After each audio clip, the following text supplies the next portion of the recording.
In the mid-'80s, fewer than 3% of all people in most of our countries were using cell phones. But you fast forward to today, when almost 100% of people are using cell phones.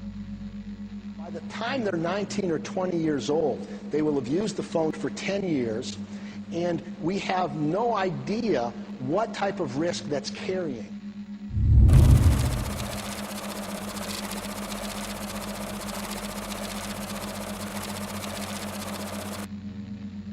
We've immersed ourselves in an ocean of electromagnetic radiation. It's all around us now.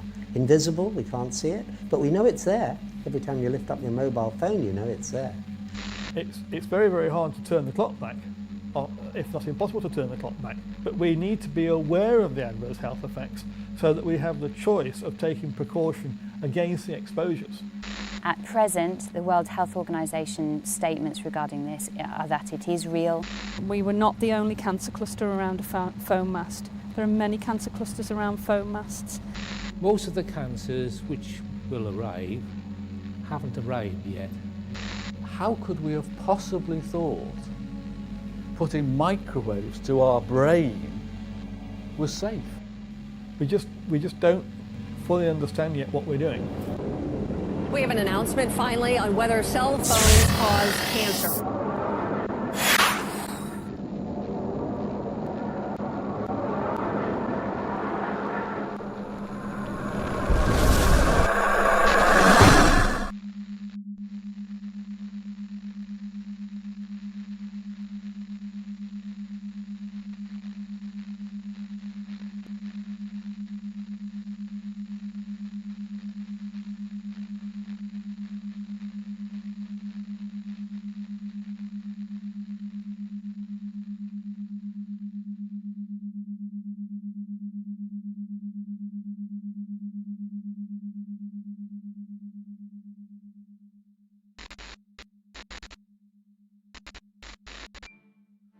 An unknown scientist is about to make a discovery that should have changed everything. His name was Winifred Otto Schumann. On the day in question, he was teaching his students about the physics of electricity, how a sphere within a sphere can create electrical tension, and subsequently, a frequency. Schumann's class had struggled to understand the subject, so to make it easier, the professor instructed them to imagine the Earth as one sphere and the ionosphere as another. He then asked them to calculate the tension that would exist in between. Having no idea himself, Schumann also began to calculate. Eventually, he arrived at a frequency of approximately 10 Hertz. As incredible as it seemed to Schumann, our planet had a pulse, a measurable frequency that surrounded life on Earth. Although the professor was proud of his find, he didn't see it as a hugely significant one, especially as it was only published in a small science journal, confined to the back pages, under the heading of Schumann resonance. It would take several years and an incredible twist of fate before the professor would begin to realize the true importance of Schumann resonance. That twist of fate had begun 30 years earlier with another German scientist by the name of Hans Berger. Using an EEG machine he had built himself, Berger had made the first ever recording of electrical frequency transmitted by the human brain. It was initially suggested the wave be named after the man who'd discovered it, but Berger, being a modest man, elected for an alphabetical name, and called it the alpha wave. Shortly after Professor Schumann's discovery, one of Hans Berger's colleagues, a man named Dr. Ankermüller, happened to stumble upon a bedraggled copy of a small scientific journal. The exact same small scientific journal that Professor Schumann's discovery had been published in several years before. He read the piece several times, shaking his head in disbelief. He realized instantly the magnitude of what was in front of him. The frequency of the alpha waves, recorded by Hans Berger, were almost identical to Schumann resonance. The frequency of the Earth. Dr. Ankermüller immediately contacted Schumann to convince him to investigate further. Schumann agreed and worked alongside one of his students to refine his discovery. They studied in detail how tension is discharged by lightning in the Earth ionosphere cavity. Eventually, they came up with an exact frequency. The pulse of the Earth, Schumann resonance, was exactly 7.83 Hertz. The discovery was remarkable. Schumann resonance wasn't just similar to the alpha waves of the human brain, it was identical. The brain's frequency, which controlled our creativity, our performance, our stress, anxiety, and our immune system, had somehow tuned in to the frequency of the planet. The pulse of the Earth had become the pulse of life itself.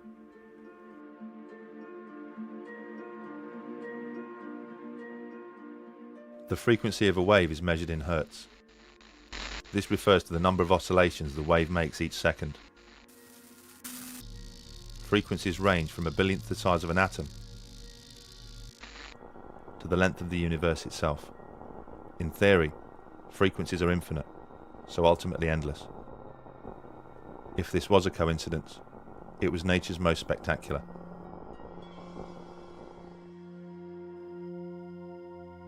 So what did all this mean? It wasn't long before somebody tried to find out. His name was Rutger Weaver, an acclaimed scientist from the Max Planck Institute. In the early 1960s, the professor constructed an underground bunker in order to examine the circadian rhythms of man. The circadian rhythm is the day-night cycle that is engraved into all life. Over a 30-year period, the professor conducted experiments in which student volunteers would spend several weeks at a time living in the bunker, completely shielded from the natural resonances of the Earth. In his results, Weaver noted some astonishing findings. He discovered that when Schumann resonance was filtered out of the bunker, the students' physical and mental health would suffer. He took students down there. He didn't trust to do it with ill or old people. He took young students down there because he knew, Weaver knew that there would be an effect. So obviously underground you don't have Schumann resonance. You only have the transverse magnetic fields from in the Earth. So by putting them underground, they started feeling sick, having headaches. Their circadian rhythm was completely upset.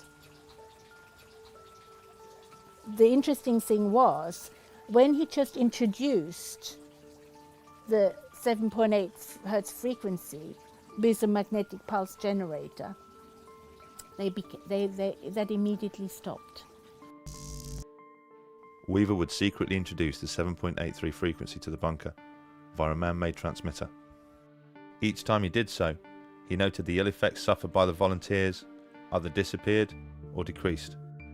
Their stress, headaches and emotional distress was reduced, and their sense of well-being was restored.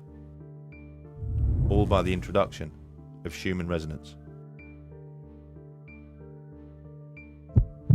Weaver's research had revealed an incredible connection between human health and the natural frequency of the planet.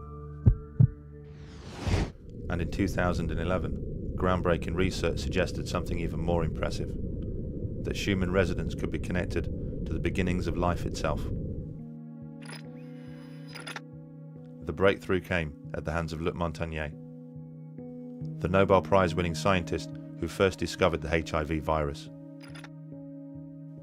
The professor was conducting water memory experiments, examining how water could retain a memory of substances that had previously been dissolved in it, when he stumbled upon something that would challenge the very principles of science. All life comes from life. This is a fundamental principle of science, and one which has never been violated in any experiment. Life can only exist where life has existed before. And the mechanism for this has always been understood to be a material one, such as egg and sperm, or spore and cell division. But Luc Montagnier's experiments have offered a very different hypothesis.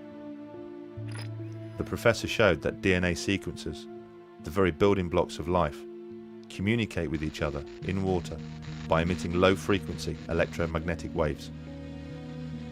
Even when the DNA was kept in separate test tubes, the professor still recorded electromagnetic communication between them. How sophisticated could this communication be? Well, Luc Montagnier showed they are able to organize nucleotides, the ingredients which actually make up DNA, into brand new DNA. Science has combined these ingredients countless times before, but in no experiment have they ever been able to recreate the spark of life and transform nucleotides into actual DNA, not without DNA already being present. Life, after all, can only exist where life has existed before. But in Luc Montagnier's experiments, the DNA had been completely filtered from the water. Yet new DNA was still formed. Just how was this possible? How had Luc Montagnier managed to achieve what no other scientist could, and create life where no life was present? What was so different about Luc Montagnier's experiments? There was the presence of a frequency which, when removed, would cause the experiments to fail, but when present, would ensure that they would succeed. That frequency was 7.83 Hz, Schumann resonance.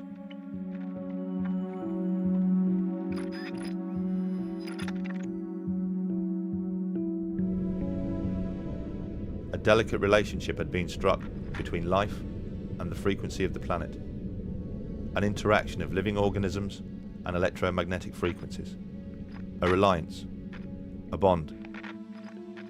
Evidence of this can be found by reading the science papers, but more obvious proof can be found by simply walking outside.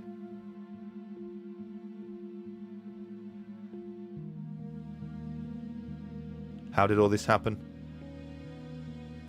Well, when you look at the history of the Earth, it seems pretty obvious. Schumann waves have been part of this planet since the very beginning. Life evolved surrounded by them, and inevitably tuned in. In fact, our sensitivity to frequency became deeply connected to our ability to sense another of the planet's phenomena.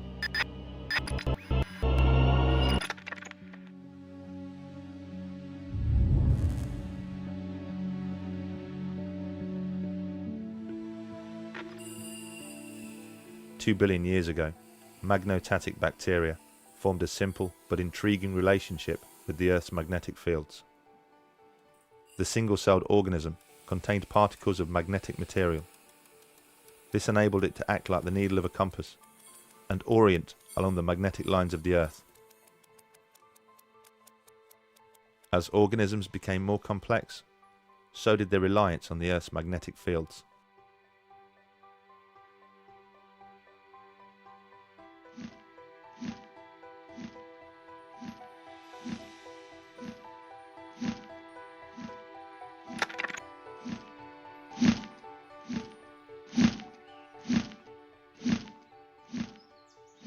We do know that bees are sensitive to magnetic fields. We know that within their bodies they contain particles of magnetite, and laboratory studies have shown that they are indeed sensitive to magnetic fields, and you can demonstrate in the laboratory that if you artificially create a magnetic field, you can control the way that they build their comb, and it seems logical that bees are using magnetic fields in navigation.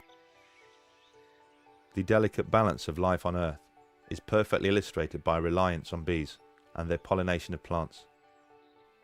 It's hypothesized that without bees, life wouldn't stand much of a chance. Insect pollination is needed for really all the things that make eating interesting. So all the fruits, the nuts, and things like that all require insect pollination, and bees are the most important group of pollinators.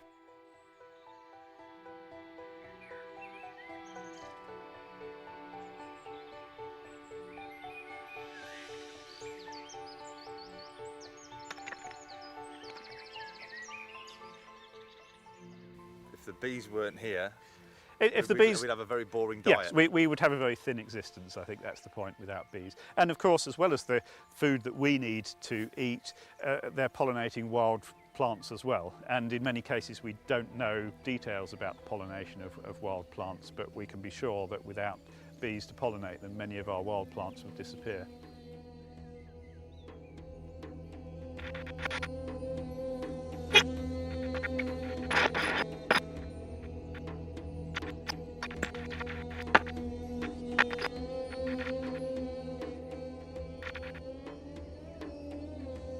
With Marianne Fraser, the Senior Extension Associate for Beekeeping at Pennsylvania State University. What are the classic criteria of colony collapse disorder so that any beekeeper can go out there and look at their bees and say, this looks like a pretty classic case of this? The symptoms are that the bees are relatively healthy and strong, and in a very short period of time, the adult bee population disappears from the colony. It leaves the colony. And what it leaves behind is a lot of brood, meaning the young bees, honey, and pollen. On what continents has this colony collapse disorder been observed? Well, the decline of honeybees has occurred actually worldwide. We've seen many other countries report declines in honeybees. Whether or not it's truly due to this thing called colony collapse disorder, which is a pretty unique set of criteria, is another question. And that's one of the things we're trying to understand by trying to communicate with other people in other parts of the world. The sort of current concern particularly dates from about 2006, and particularly in the United States, where a lot of commercial beekeepers suddenly found that their bees had been healthy at one point in the year, and then in late summer just suffered these spectacular losses, and they appeared to be different from anything that had been seen before. So people were just going to their hives and finding there were no bees at all. Colony collapse disorder has affected hives all around the world, with some countries reporting losses of up to 70%. A variety of reasons have been offered as to its cause, but none of them have been able to conclusively explain why all of a sudden bees don't return to their hives. Apart from one, a sensational piece of research by Joseph Kuhn and his team. In an experiment, the doctor worked with 8 beehives and placed a regular home deck phone inside half of them. The scientists then monitored if the presence of a deck phone would affect the way that bees returned to their hive. The results were astonishing. In the hives where no deck phone was present, the bees returned at a normal rate. But in the hives which contained a deck phone, the bees hardly returned at all. In one hive containing a deck phone, not a single bee returned. To fully understand the relevance of Dr. Kuhn's experiment, we must first understand how a deck phone works. The reason you are able to walk around your home talking on your deck phone is because the base station of the deck phone sends electromagnetic frequency waves called microwaves to the handset. This is exactly the same way that a mobile phone mast communicates with a mobile phone.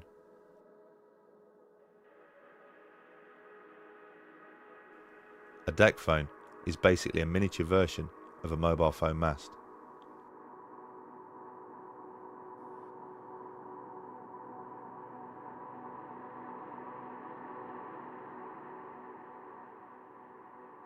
If a bee is affected by what comes out of a deck phone, it will most definitely be affected by what comes out of a mobile phone mast.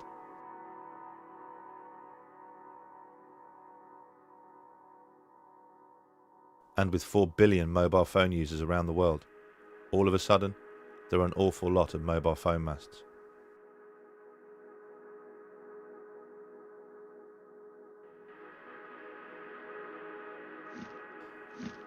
The bee's magnetic sense allows it to navigate using the magnetic lines of the Earth, an ability it has spent millions of years fine-tuning and developing. Does it stand to reason then that such an acute sensitivity would be affected by even the slightest change in the electromagnetic environment? So what about a gargantuan change, and one which has happened almost overnight?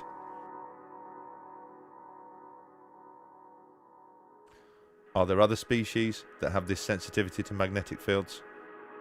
A sensitivity which ultimately makes them vulnerable to man-made frequencies. Unfortunately, the discovery of a new protein cell called a cryptochrome suggests all life has a magnetic sense.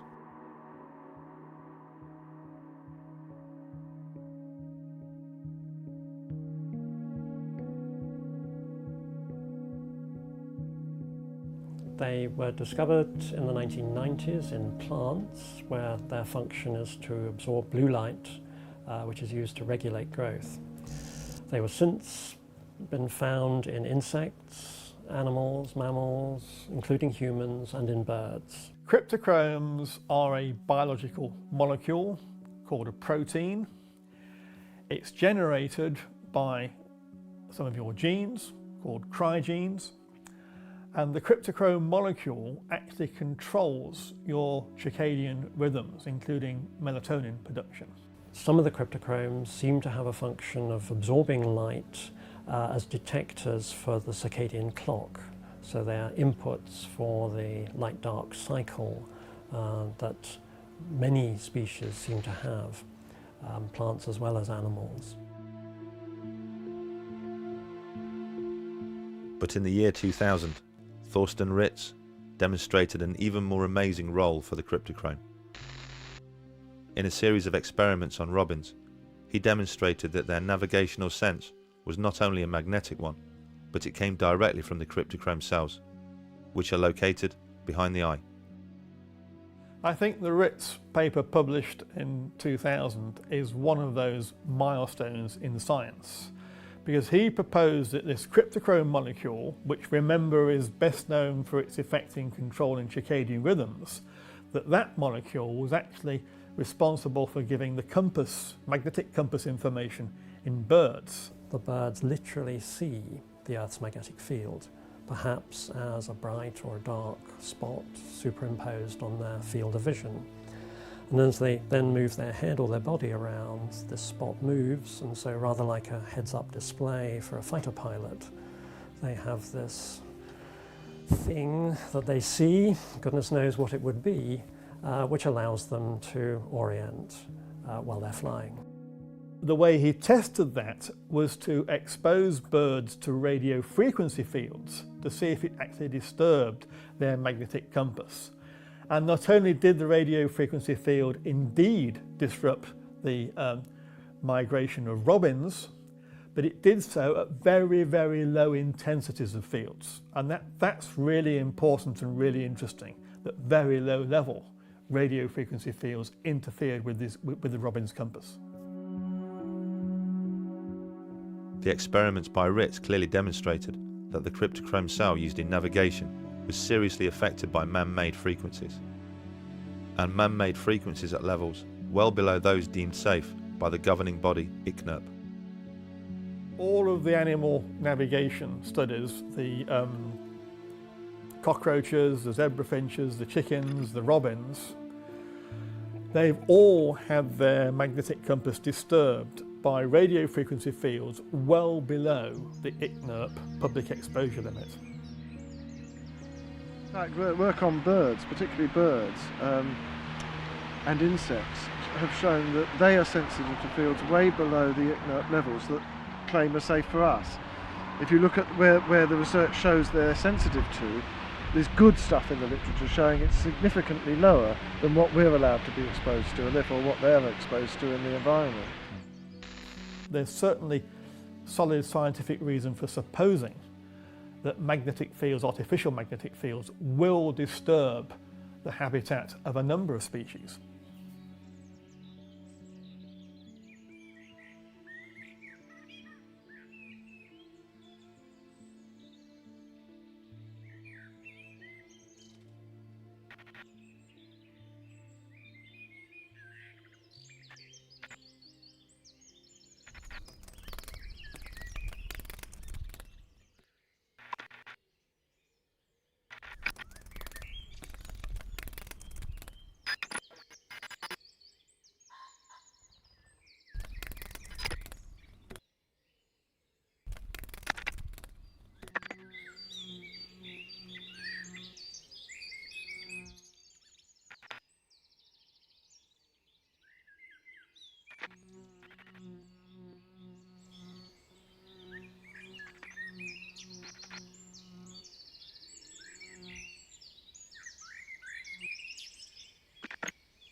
How much has our environment changed because of electromagnetic fields? Over the last 25 years, it's changed beyond recognition.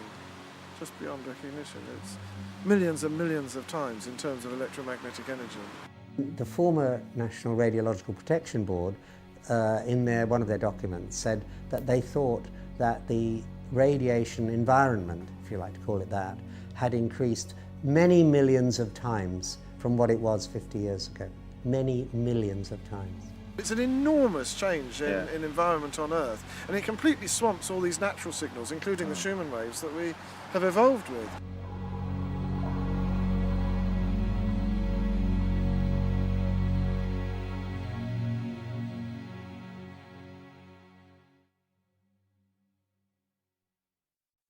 One of the reasons that cryptochromes are particularly interesting from the point of view of human beings detecting magnetic fields is that there's a recently study by Dr. Foley and colleagues showing that if you put human cryptochromes into the fruit fly, then the fruit fly is magnetically sensitive because of the presence of these human cryptochromes.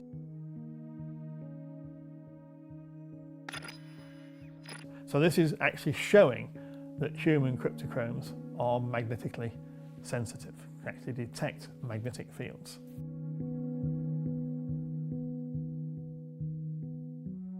The discovery of the cryptochrome cell has sparked new interest in the magnetic sense of man, a sense that Robin Baker had predicted some 40 years ago. This is not some kind of scientific blind man's buff. It's an experiment to find out whether children have a sense of direction. Blindfolded and ear-muffed, the subject is turned around in a special chair until he can't remember which direction he's facing. The chair stops and the subject guesses whether he's facing east, west, north or south. West. The guess is recorded in a small computer. If children had no sense of direction, their guesses would be random, but they're not. Children after the age of about 10 or 11 make pretty good guesses. It seems they have a real sense of direction, and it seems to be a magnetic sense. When the scientists strap a magnet to the subject's head, it disrupts his sense of direction severely. And this is a huge advance in understanding. It begs all sorts of questions. It begs questions as to whether human beings can actually navigate in the Earth's magnetic field. Even though they don't do it today, did they do it thousands of years ago? And of course it begs the question as to whether this is a process by which magnetic fields are actually detected in the human body, which leads to this disturbance of circadian rhythms, which would explain all these adverse health effects that we see so much of in the epidemiological studies of the health of magnetic fields.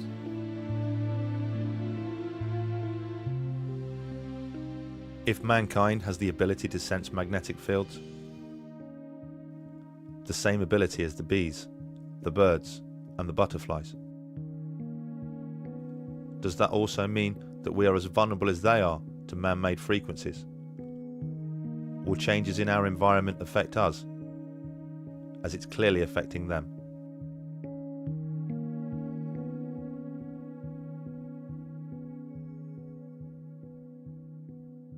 Rolling. Okay, so how do you describe electrosensitivity? Electrical sensitivity is when people start reacting, their body starts reacting to electromagnetic fields. Generally speaking, the electromagnetic fields that they'll be reacting to is wireless. So it'll be wireless communications, it'll be Wi-Fi, it'll be cordless phones, deck phones, mobile phones, masts. All of them emitting signals that our body has never experienced before. And when people start to become affected, when I became affected, the way that it starts to affect you is, generally speaking, it's your head first, and it will start giving you pains in your head. But I hate to use the word headache, because it's pains in your head that is unlike any other headache you've ever had before. Most people's complaints are things like cardiac arrhythmia, insomnia, headache, visual disturbance, vertigo, different kinds of paresthesias or neurasthesias where they are feeling unusual sensations within their body. But really it can also affect endocrine function, thyroid function. Again, the list is really endless. In my particular case, and this is not everybody's case, if I then don't get out of the environment, I start getting quite severe pains in my gut, and that will then mean it's too late, and I will then start bleeding internally. I think that the symptoms are so diverse, and the associations that people make are very difficult to accept if you have no knowledge of this subject, which most physicians do not have. And that's no fault of their own. We're not trained to recognise this condition. It's very innovative, and our understanding of it is entirely embryonic at this stage. We're at the very first steps of unravelling and fully understanding this condition. Brian, like many sufferers of electrosensitivity, has been forced to make radical changes to his home. These two rooms have been completely shielded in metal foil, so that this room and the bedroom are a Faraday cage. And if you actually check the electromagnetic fields, or indeed the microwaves, and this machine is simply converting microwaves to noise, you find that the mast that is about half a mile away over there, which causes me a problem, by shielding the room and putting metallized glass, means that I can eliminate most of the electromagnetic fields. The aspects of an organism that allow it to detect and respond to electromagnetic fields, you could say, this word's going to use it in a number of different contexts, and if you bisect it and break it down, electrically sensitive, you could say that really that's a response to life itself. In that, for example, if we're looking at an organism to determine the presence of life, we're really looking for the presence of electricity. So with the electrocardiogram, for example, the ECG, and the electroencephalogram, the EEG, what we're looking at there is the presence of electricity from those target organs, the brain and the heart. And when we see the presence of that, that's a sign that there's life. So in a way, given that on a cellular level, electromagnetic fields are part of life itself, we could say that all life is electromagnetically sensitive. Desperate to convince people that electrosensitivity was genuine, Brian and a number of other sufferers signed up to a landmark experiment at Essex University. The experiment, run by Elaine Fox, would sadly become the definitive work on the subject.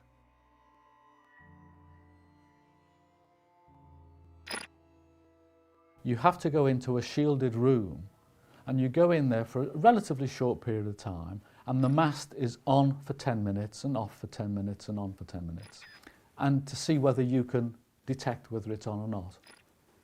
And I went into the room having told them that I would not be able to tell them whether the mast was on or off or on. Why's that? Because their understanding of how you react to this is wrong. This is not a case with most people where you turn the mast on and, oh, I'm affected. They turn the mast off, oh, I'm okay again. It doesn't work like that. I suffer with hay fever. And when I go into a field where there's pollen, it takes a while before I'll be affected. But it takes a long time before I'm not affected. I can be removed from the hay field for 24 hours, but I'll still be feeling my hay fever. And electrical sensitivity with most people is a little bit like that. The way the team had set up the experiment meant it would be almost impossible for Brian and the other volunteers to prove they were being affected. Not that it would matter, as the team had inexplicably decided to do away with any form of vetting procedure.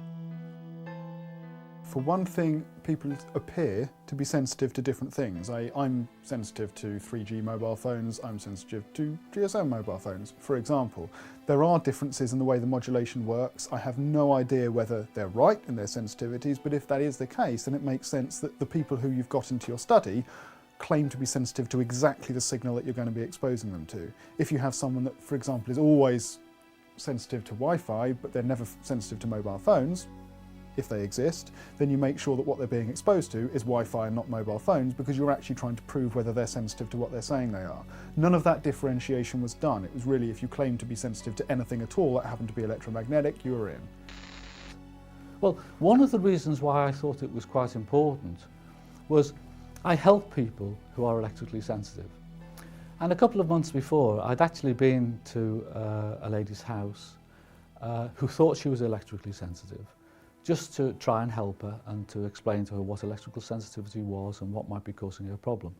And to cut a long story short, it was obvious that this particular lady had a problem, but she was not electrically sensitive. She was definitely not electrically sensitive. But in the going of the conversation, she'd signed up for the Essex trials to try and find out whether she was electrically sensitive. Well, my heart missed a beat. Well, here's somebody that's not electrically sensitive, and they've signed up to go to Essex, and Essex are telling me they don't have a vetting procedure. What they actually found, and this is based on the text in the paper itself, I'm not sort of paraphrasing, is they needed, according to them, with the level of response they were expecting to see from sensitive people, they would need about 132 people, participants in their study, to show a statistically significant effect. That's how much population, if you like, they would need. That's how much data they would need in their study findings before they could say this group is clearly more sensitive than that group. What they got was 44. So from the very outset, they only had a third of the data they expected that they would need to find anything anyway. What they ended up finding was a near statistically significant risk anyway, i.e. the people who claimed to be sensitive showed that they were sensitive with a significance of about 90%. So the borderline at which a scientific paper says, yes, this is statistically significant, is 95%. If you don't get that level of certainty, it's not a statistical finding at all. It could be random chance and noise. They got something which was 90% certainty of an increase in risk, and of course it fails the magic bar at which you can call it a statistically significant result, and it was written off as this demonstrates that people aren't sensitive, when actually it did no such thing.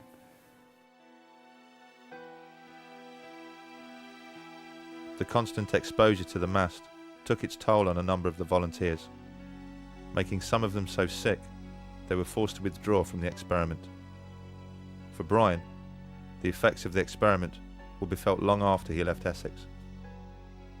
I've had, my first colonoscopy was 7 years ago, my second one was 4 years ago, my third one was about a year ago. There's nothing the matter with me, there's nothing the matter with me.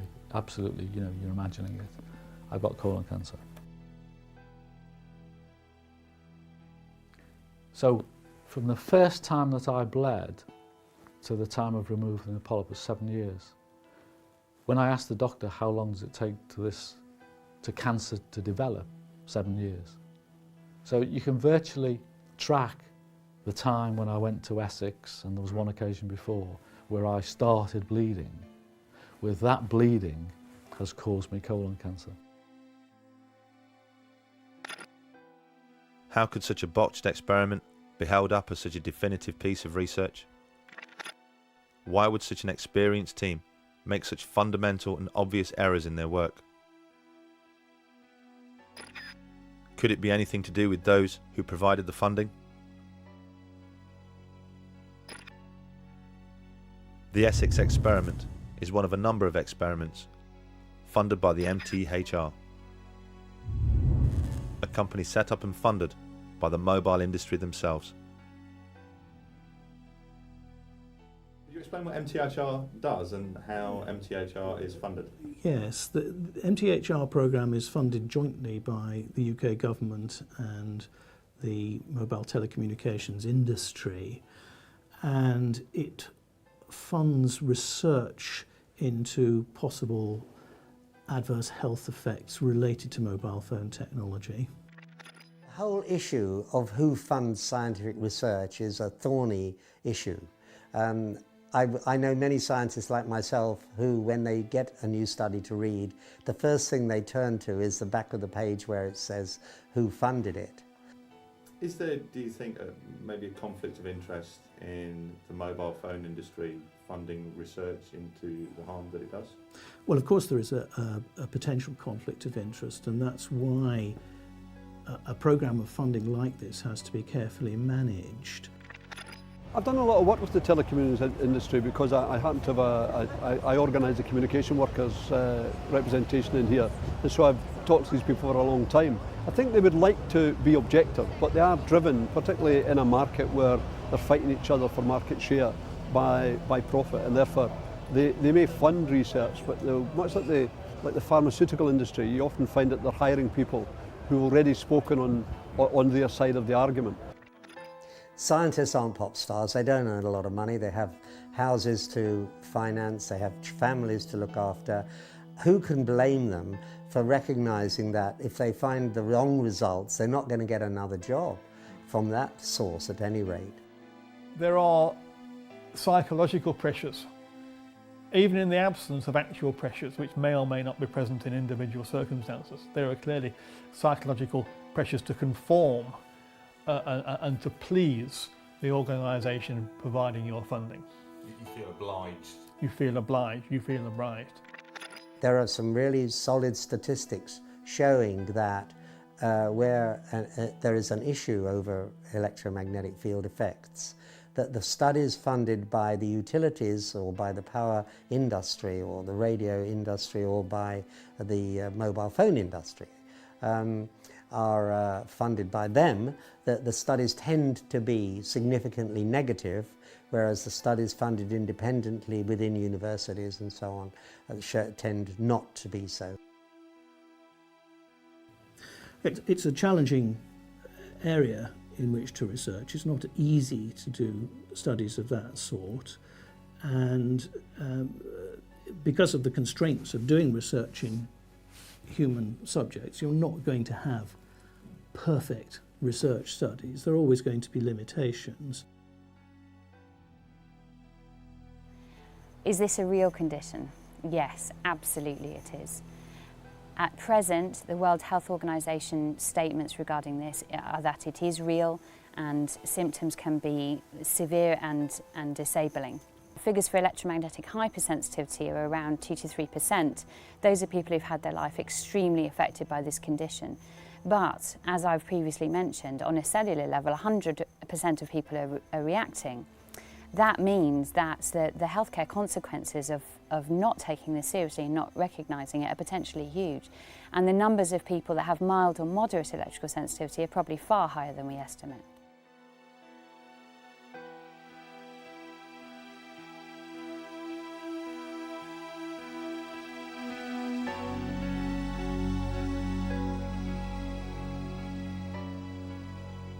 So, where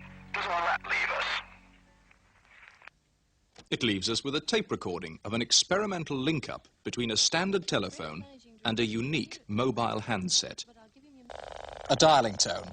And that's quite an achievement, because it's one thing to transmit a conversation, it's another to transmit accurate digital information. Now, an extension at the Research Institute in Chelmsford, which has perfected this technique. On the other end of this should be Liz Charnock. With the advent of the mobile phone in the 1980s, came the need to build a network of antennas to support them. Since then, the telecom companies have erected over 5 million mobile phone masts around the world. But incredibly, prior to filling the air with microwave frequencies, they didn't conduct a single piece of research to ensure there wouldn't be any long-term health effects from such exposure.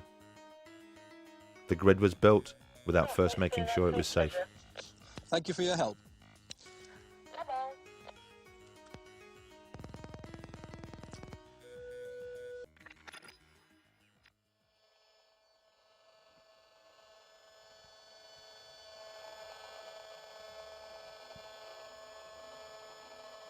So it's pretty ugly, isn't it? Yeah, and it's constant as well. One thing you'll notice is it doesn't stop. It's 24/7. This is what's coming out of the mast.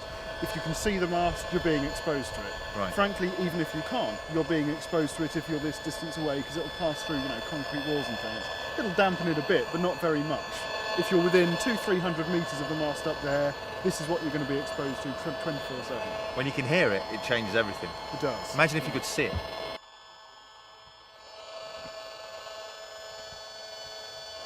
It'd be the equivalent of seeing a daily smog. Yeah.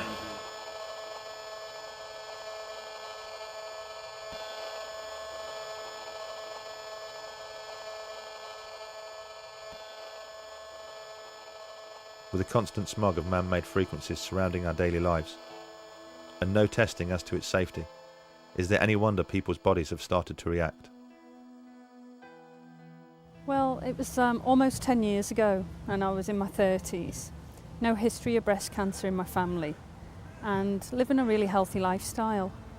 I'd been living next to a foam mast for many years, over 7 years by then. How far was that from? It was 100 metres from the house. Right, so pretty close. Yeah, and for years I'd been having symptoms which hadn't related to the foam mast, because I didn't know anything about the condition of electrosensitivity then.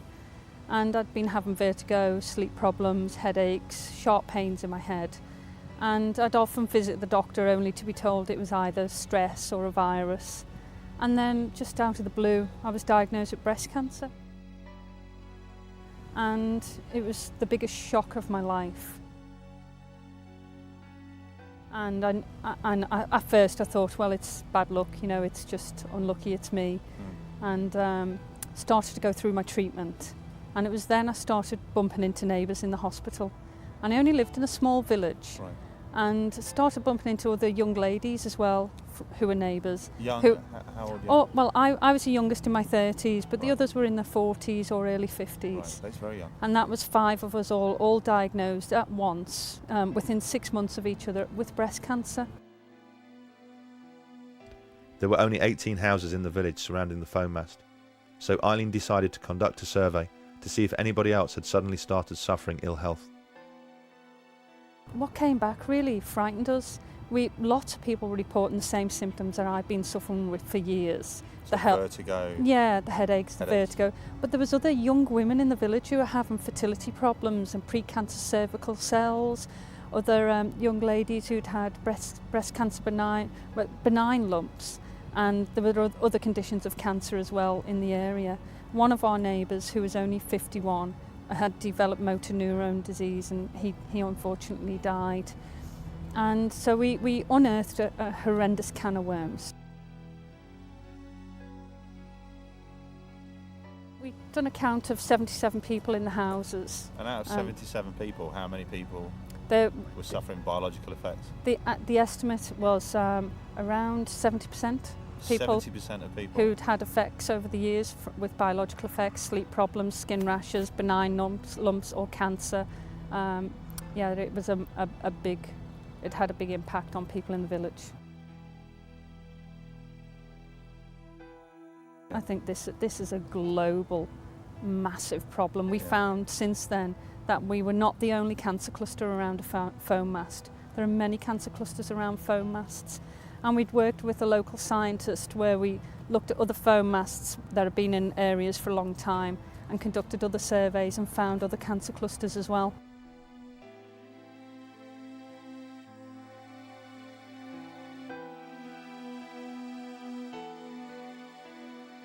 With so many phones and masts, and a mobile phone industry worth trillions, you would hope that by now a strict governing body would have been installed, an iron-fisted regulator who ensures the telecoms industry errs on the side of caution, someone to set strict levels which protect the public, someone to ensure that what we're being exposed to is absolutely safe. Unfortunately, we don't have any of that. What we do have is ICNIRP. Well, ICNIRP was set up in Europe about 20 odd years ago to look into non-ionising radiation. It stands for the International Committee of Non-Ionising Radiation Protection, and their job is to look at all the literature that comes out and basically summarise it, say this is what the science definitely says. You can't get elected to it, you get invited to join it, right, if you're one of the preferred people. Right, got so you. It's always erred on the side of industry because that's really where its roots are. So what we've got is we've got a guidance standard which they've set, which has been adopted by most of the countries in Europe, and it's been something that the European Commission themselves recommend, including their expert body CENIR, but those guidelines are based on evidence that we know has a cause and effect for radio frequency radiation. So the only setting that exists at the moment for energy that's around the same frequency of mobile phone masts, mobile phones, DECT cordless phones, wireless communication devices that we're used to on a daily basis, is the one that we know works for microwave ovens, i.e. if you generate enough energy and localise it in a small enough area, you heat things. You heat tissue, you heat anything that has some level of water in it. None of the current rules have anything to do with chronic health effects or cancer. None of them, not one of them. They're all set for heating effects and acute effects like prickling of the skin or your eyebrows going up or something like that, you know. None of them are for long-term health effects. So saying that it's below 40, that means nothing. It's meaningless. It's meaningless. It is not intended to protect from long-term health effects. ICNIRP is, well, ICNIRP is just irrelevant. It's irrelevant. Well, for example, if you want to make sure that nobody exceeds the speed limit past a school, set the speed limit at 1,000 miles an hour. Then everyone will obey the speed limit. No one will exceed it. You know, everyone can go sailing past this school at 999 miles an hour and the limit will be complied with. The advisory body effectively are not set up to look at the evidence with regards to safeguarding the general public. So ICNIRP essentially there to establish what's 100% fact, and anything that's not 100% fact is not their concern. That's right. They'll talk about it, they'll summarise what there is, what there isn't, and what's left to find out, and then that's it. They'll leave it there. No recommendations, nothing, because they just don't see it as their job.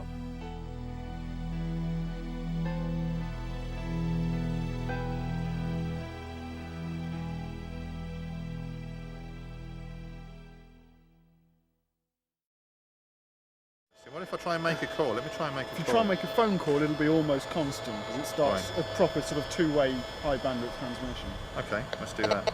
Oh wow. So as soon as it picks up, this is it trying to, and this is once it's on call mode, this is now what the phone's doing. And that's waves going from my phone to the base station and then being transmitted from there. And that's it's picked up. That's horrible.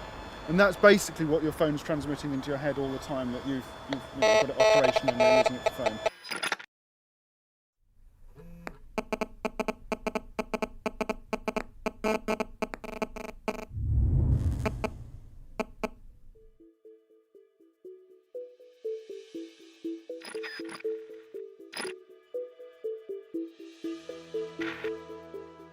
It's hard to imagine a piece of technology which has accelerated into our lives quite like the mobile phone.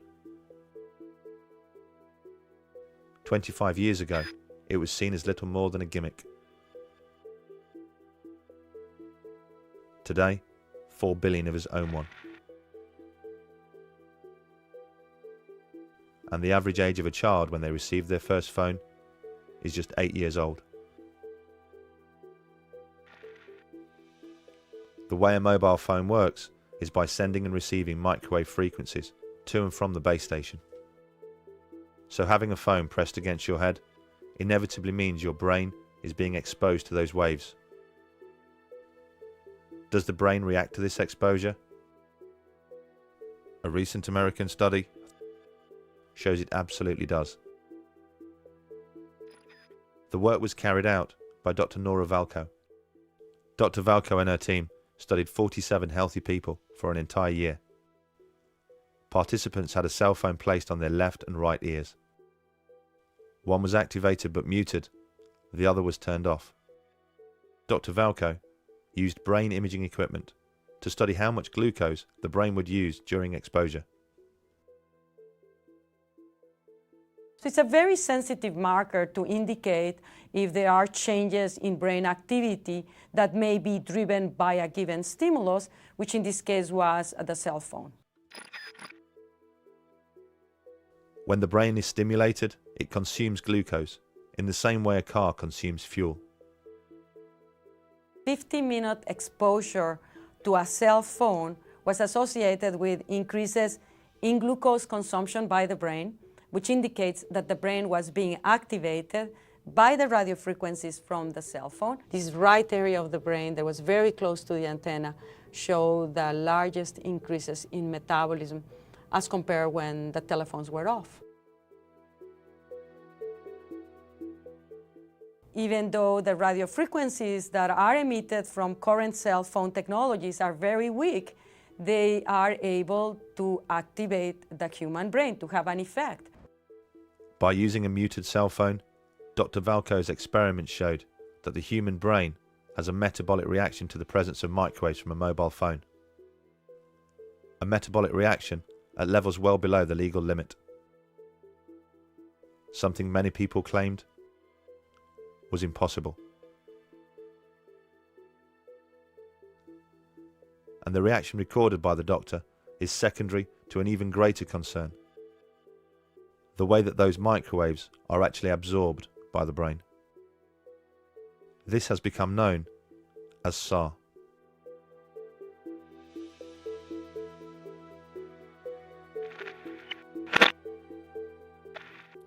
SAR is, well, first of all, it stands for specific absorption rate, and that's the measure of how much radio waves, or how much RF energy, in this case radio waves, is absorbed into the human body over a certain period of time within a certain volume.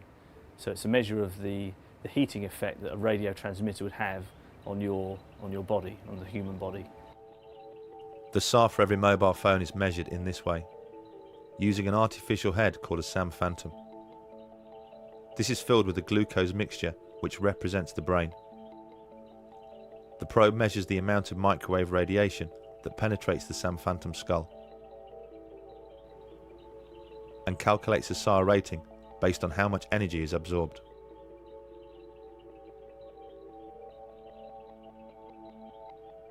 For the European Union, the limit is 2 watts per kilogram, over a 10-gram average of tissue.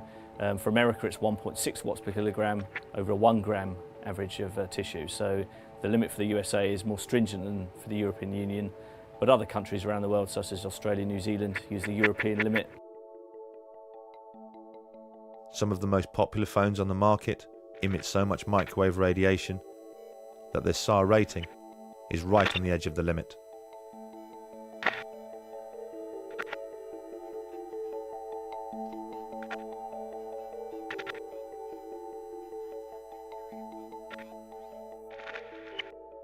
Every millimetre of skull helps protect the brain against the phone's microwave radiation, and therefore lowers the phone's SAR rating. Children get their first phone at the average age of 8 years old. An 8-year-old skull is considerably thinner than that of an adult, so you would hope that phones are tested against a skull which represents the thickness of that of a child. The SAM head is an average shaped and sized human skull.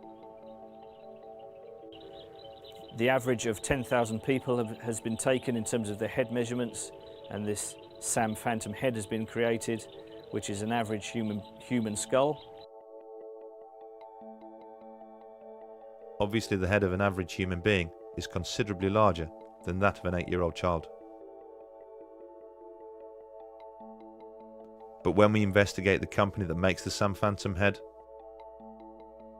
we discover that the news is even worse. The SAM phantom isn't just the average of 10,000 people. It's the average of 10,000 US Army personnel. And US Army personnel most certainly have a larger, bigger, thicker head than the average 8-year-old. It's pretty reasonable to assume that if most mobile phones were tested against the skull of an 8-year-old, they would fail.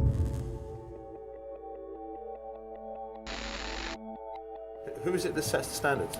A group of people from a committee called ICNIRP.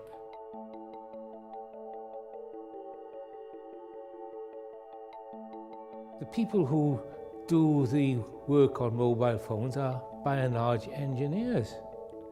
They have no idea what is going on inside a living cell, but they are pontificating on this. They make the assumption that the only thing that can affect the well-being of a living organism is if it is powerful enough to heat the tissue. But that's like saying, we know if we boil an egg, it goes hard. What they don't know is that if they don't boil the egg, it turns into a chicken. And they haven't the slightest idea how that happens, but yet they pontificate as if they do.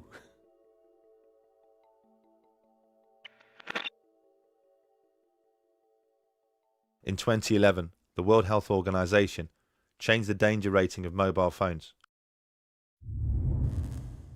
reclassing it as possibly carcinogenic to humans,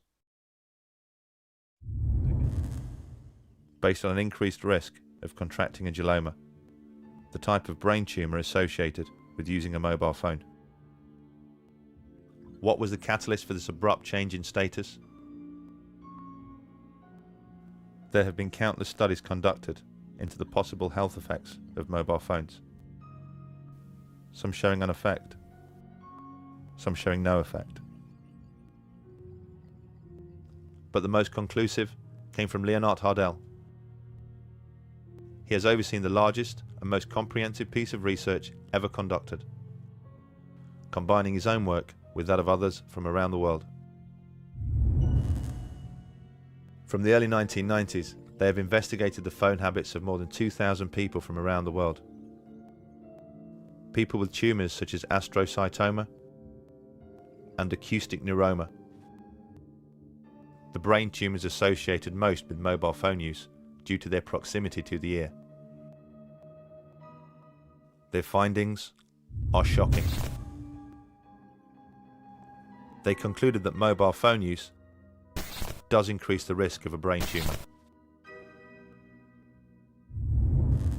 And they also discovered why earlier research showed no effect.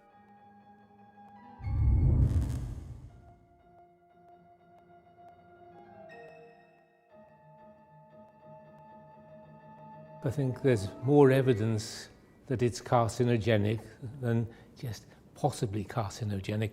But I can understand it in a way because most of the cancers which will arrive haven't arrived yet. I mean, people haven't been using cell phones for long enough for the true effect to become apparent.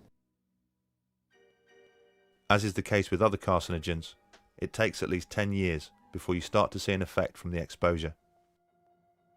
Because the mobile phone explosion didn't really take hold until the late 1990s, it's not surprising we are just starting to see the effects right now. So what are the telecoms industry doing to protect its users from contracting a brain tumour? A flick to the far reaches of their safety manuals suggests that they are more concerned about protecting themselves.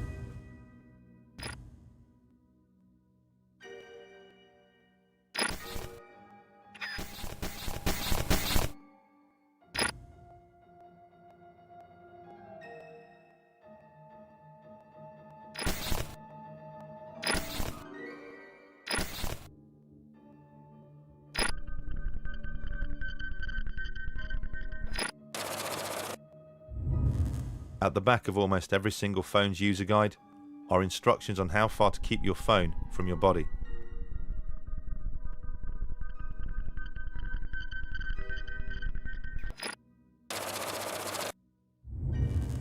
Instructions which, in the most part, are wholly unworkable.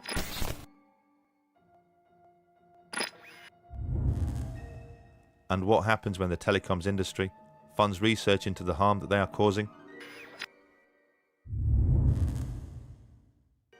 And that research concludes that there is an effect.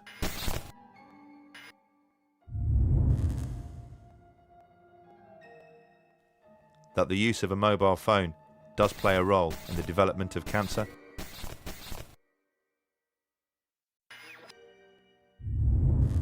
They tend to keep that research to themselves.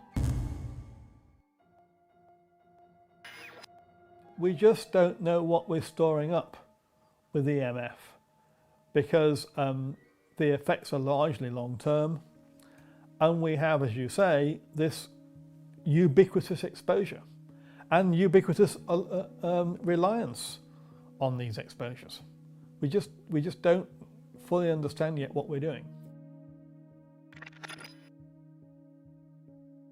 Although the epidemiology clearly shows that using a mobile phone increases the risk of contracting a brain tumour, what people like ICNIRP need to see is a definitive cause and effect.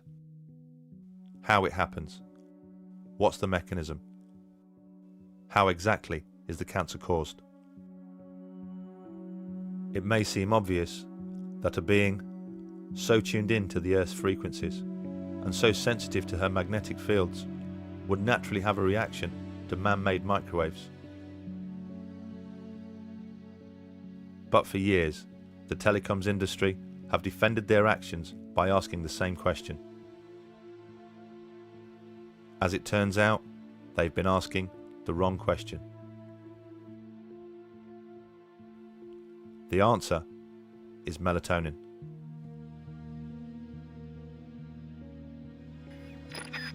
You know, melatonin is a hormone, and believe it or not, it's made in the brain. It's made in the pineal gland of the brain, and it's got a very powerful antioxidant status compared with vitamins. For example, melatonin is 5 times as powerful as vitamin C and twice as powerful as vitamin E. And it secretes only at night, and it's at night that we need it because that's when we go to sleep and when our brain repairs the cells of our body. And that's when melatonin comes out to do its work.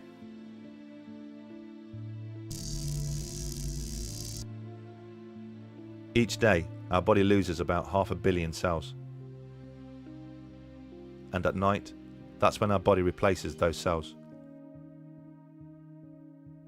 Through a process called cell mitosis, the dividing of cells.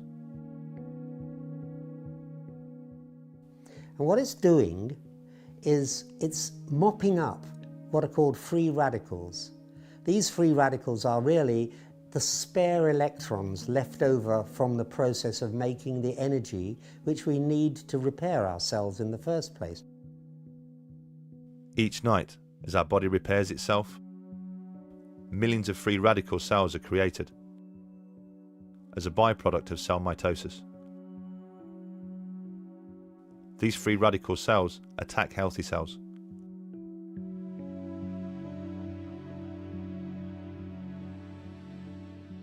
It is universally agreed that the free radical cell is the main causal factor in most cancer.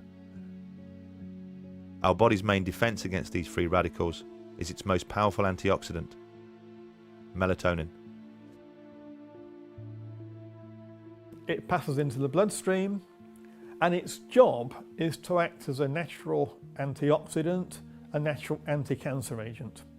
Melatonin is a very, very powerful anti-cancer agent. What it does is it acts as what's called an oncostatic agent, that is, it protects you against cancer.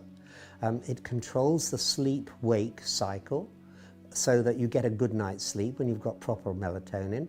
It's an anti-aging molecule. In other words, by mopping up those free radicals, it leaves your skin and complexion looking younger.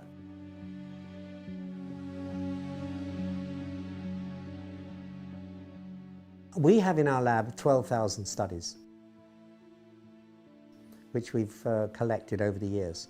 And that is more studies than have ever been published on paracetamol, which is the most common headache reliever. There's more scientific interest in melatonin than there is in paracetamol. What are the consequences of having a reduced amount of melatonin? Yeah. Well, you have a reduced amount of melatonin. What happens then is that your immune system starts to be less competent for a start. You tend to get sleep disturbance. You can't get off to sleep, or if you do, you wake up and can't get back to sleep. You can have heart complications because melatonin protects your heart as well.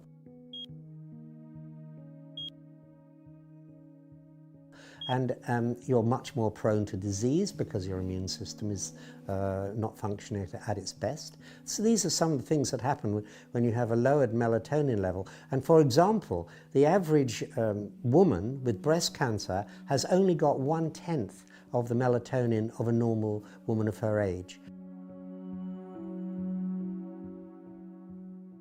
And for people with prostate cancer, they've got less than half the melatonin that they should have. Autistic children have less than half the melatonin levels that they should enjoy.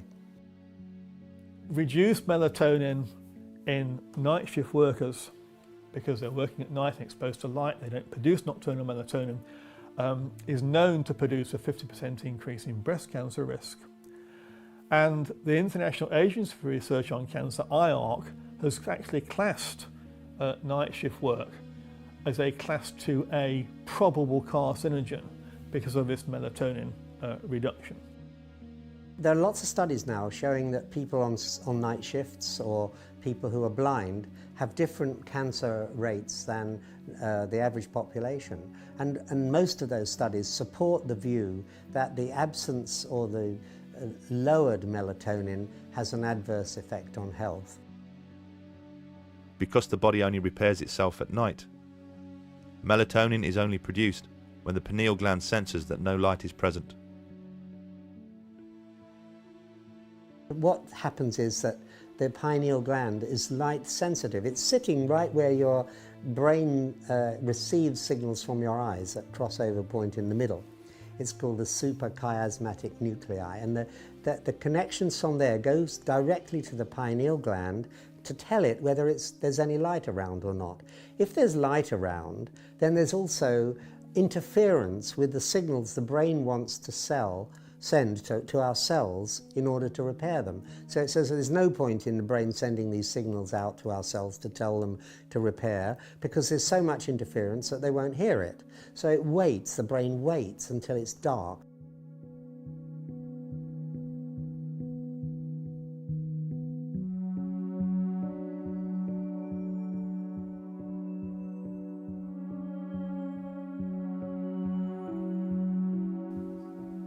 What kind of research has shown that there's an effect on melatonin production from electric fields, magnetic fields, radio waves?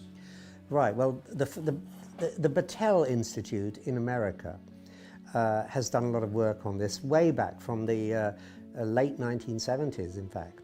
And their scientists there, Barry Wilson and Dick Stevens and people like that, started thinking that because we know that if you turn the light on, then the brain stops making melatonin, they thought, well, maybe our brains can't distinguish between electric fields and that we make ourselves artificially, and the natural light that we all know It happens during the daytime because we just don't make melatonin in the daytime. For very good biological reasons. So they thought, well, maybe these electric fields are suppressing the synthesis of melatonin, and that in turn is leading to cancer, breast cancer particularly, in women because they don't have the immunological protection that they would otherwise have. So the brain interprets radio waves as being light waves? Yeah, we don't know the difference.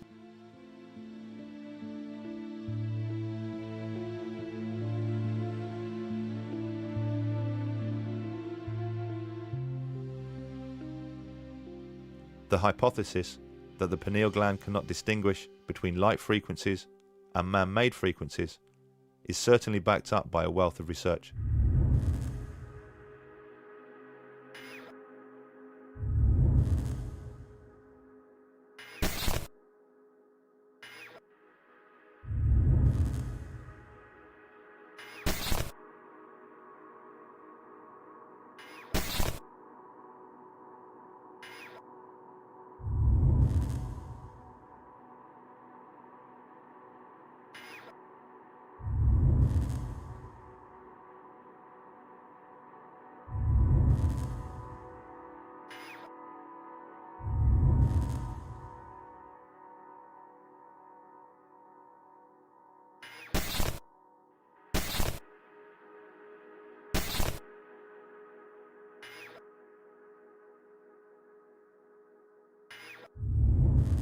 Do you think it's pretty conclusive that electric fields, magnetic fields, radio waves affect the production of melatonin?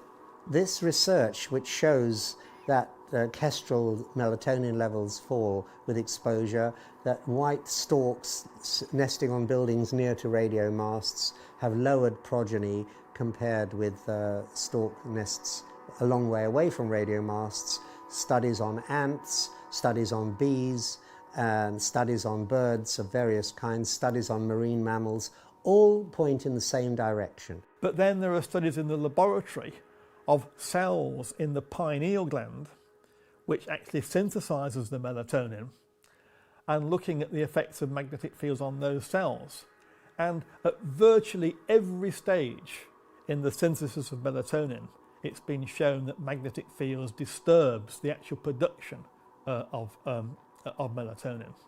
So you see, the evidence is in all aspects of the pathway of melatonin production, that the inhibition of melatonin production by magnetic fields, the research covers really every aspect of that pathway. Would you say that it's almost conclusive? Yes, I would say it is almost conclusive.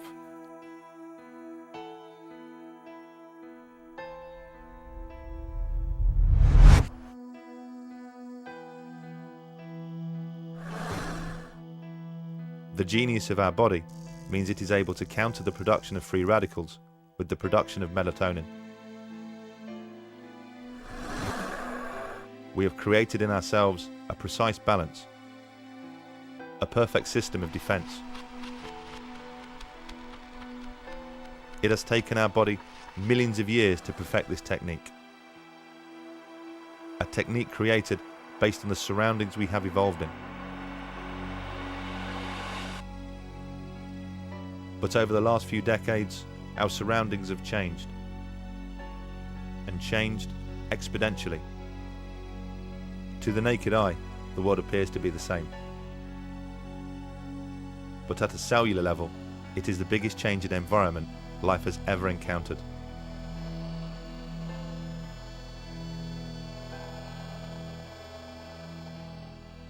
It stands to reason that such a gargantuan change would inevitably upset such a delicate balance. And the consequences of our bodies not producing the right amount of melatonin could be disastrous. Scientists around the world now believe that free radicals could be the causal factor in every known disease, not just cancer. In the beginning of the 1900s, childhood leukemia was a medical rarity.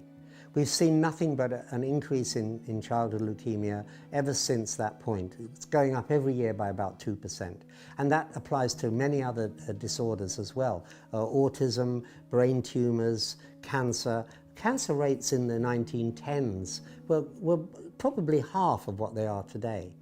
And many other diseases are being connected by studies, by scientific studies, with exposure to electromagnetic fields and radiations.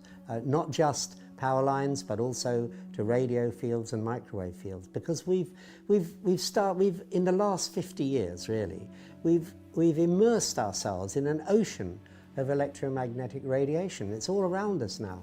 Invisible, we can't see it, but we know it's there. Every time you lift up your mobile phone, you know it's there.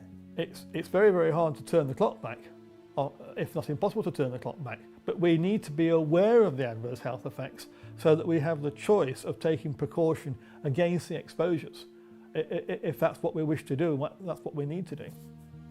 What worries me are things that are actually happening now. Right. That we haven't paid enough attention to, perhaps. And one of the things that's happening is autism, or give it its proper name, autistic spectrum disorders. Do you think we're getting to a point in science where we almost don't have a control group to be able to test things like this, because almost everybody has a mobile phone, almost everybody has Wi-Fi, almost everybody is exposed to electromagnetic fields? Yes, we are reaching a situation where so many people are exposed to electromagnetic fields from mobile phones and Wi-Fi that we no longer have a control population to look at the difference between the health of people who are exposed versus the health of people who are not exposed. I mean, if I can take an analogy, we did find out that smoking caused lung cancer. That was because some people did not smoke, and they were a control group. If everyone had smoked, we may never have found that smoking caused lung cancer. And everyone would have been dying of lung cancer, and it would have been regarded as a sort of natural disease without ever having a link with smoking.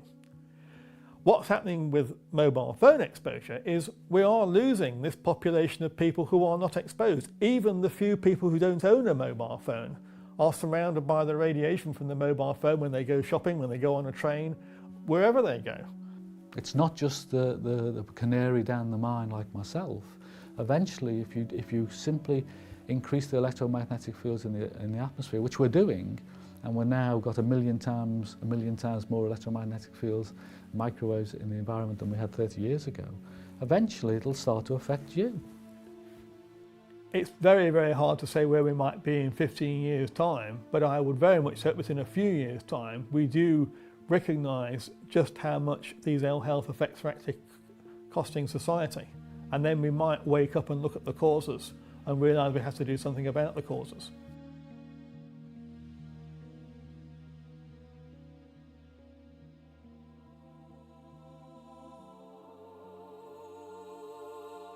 We are a brilliant, yet complex organism. The way that our body functions isn't by chance, nor is it something which has happened overnight. Like every other creature on this planet, we have adapted into the environment we exist in.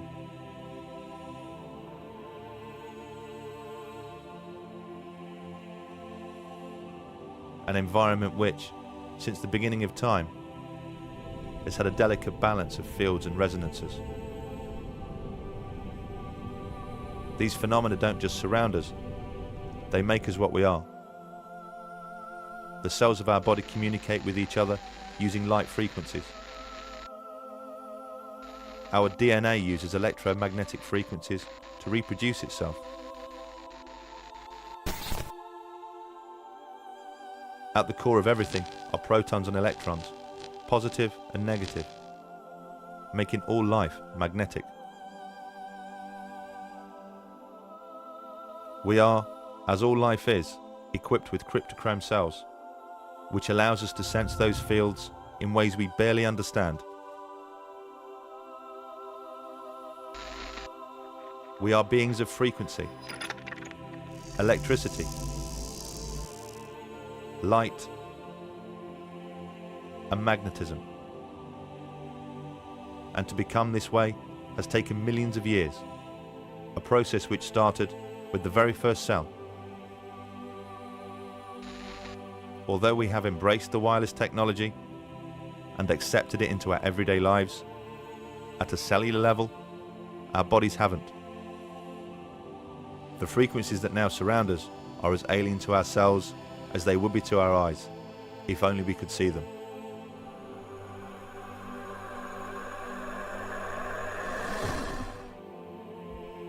Our children are being born into a world that their bodies simply cannot understand. Where will all this lead?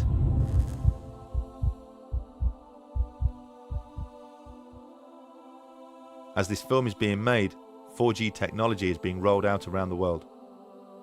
To accommodate this, the ceiling levels are being increased.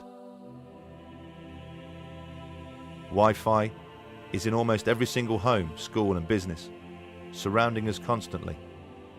Deck phone technology is the norm in almost every single household. At a time when the industries responsible should be displaying caution, they are displaying a reckless disregard for our long-term health. Money talks. And they are about as likely to develop a conscience as the tobacco industries did. If there's going to be a change, it's not going to come from them. It's going to have to come from us. We just need to open our eyes and see the problem.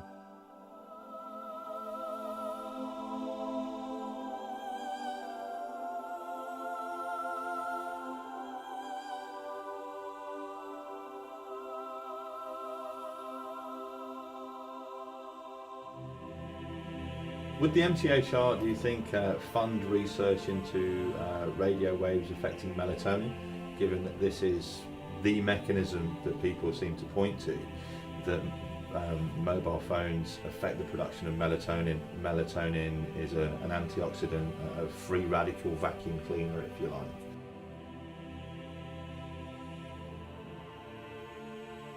When we issue a call for research proposals, as we're doing at the moment, while we highlight areas that are of particular interest, we invite applications, proposals across the spectrum.